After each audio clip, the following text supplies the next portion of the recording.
श्री संजय, ऐसे में बीजेपी आखिर हालांकि इसमें कोई ये रोल अदा नहीं करेगी, लेकिन वो हमेशा से टारगेट में आती है कि चुनाव आयोग से उसकी मिली भगत है, उसके हिसाब से SIR होगा। आप कुछ आश्वासन देंगे क्या कि ऐसा नहीं है? देखिए मोहन जी, कहीं ना कहीं कांग्रेस पार्टी जो शंकाएं आशंकाएं व्यक्त करती है, कहीं ना कहीं वो अपोजिशन में है और हमेशा भय से ग्रसित होती है, क्योंकि वो लगातार चुनाव हार रही है।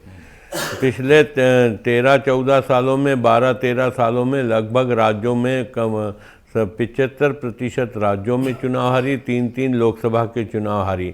तो हमेशा वो भारतीय जनता पार्टी पे आरोप लगाती है। लेकिन फिर भी मैं धन्यवाद दूंगा प्रमोद दुबे जी को। बहुत सारी चीज़ों को उन्होंने जो कहा, मैं उस बात को समर्थन करता हूं, उनकी बातों को। एक तो क्या है, मतदान प्रतिशत जो यहाँ पे गिरा हुआ दिखता है। मैं स्वयं चुनाव लड़ा हूँ, विधानसभा के 2 चुनाव लड़ा हूँ, पार्षद का चुनाव लड़ा हूँ। तो कहीं न कहीं हमारी मतदाता सूचियों में बहुत बड़ा डिफरेंस है।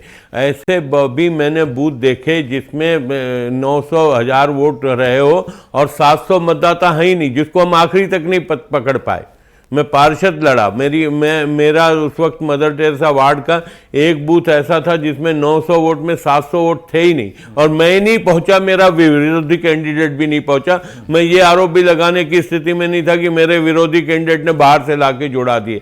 न वो पहुंच पाए, न मैं पहुंच पाया, न मतदान में वो मतदाताओं ने हिस्सा दिया, लेकिन मतदाता सूची में थे। ऐसे ही विधानसभा, एक विधानसभा सीट का अगर सूक्ष्म जांच हो तो कम से कम 20,000-25,000 मतदाता उसमें ऐसे मिलेंगे। या तो कुछ मतदाता इस दुनिया में नहीं है, या वो मतदाता ऐसे हैं जो हमारी बहनें बेटियां जो शादी होकर कहीं गई हैं वो हैं। कई मतदाता ऐसे हैं जो झुग्गी बस्तियों में रहते थे, उनको शिफ्ट किया गया BSUP के मकानों में, तो वो एक विधानसभा से दूसरे विधानसभा में चले गए, वहां तो जुड़ा दिया, लेकिन जहां पुराना मतदाता सूची में नाम था वो आज भी उनका कायम है। और बहुत सारे नेता ऐसे मिलेंगे जिनके 2-2 विधानसभाओं में है, पहला घर कहीं था, फिर बाद में दूसरा घर हुआ, वहाँ पे भी मतदाता सूची में नाम जुड़े। फिर ये बात उठती है कि विधायक तो बन गए, लेकिन उनका 2 मतदाता सूची में, इनकी सदस्यता छीन ली जाए। लेकिन इसका जिम्मेदार तो प्रशासन है ना, इसका जिम्मेदार तो चुनाव आयोग है। अगर वो SIR के माध्यम से इन सारी त्रुटियों को समाप्त करना चाहता है, मैं नहीं जानता कितने बांग्लादेशी है, कितने पाकिस्तानी है, दूध का दूध पानी का पानी हो जाएगा ना। निश्चित रूप से ये बात सामने आ जाएगी ना कि पाकिस्तानी कितने, बांग्लादेशी कितने।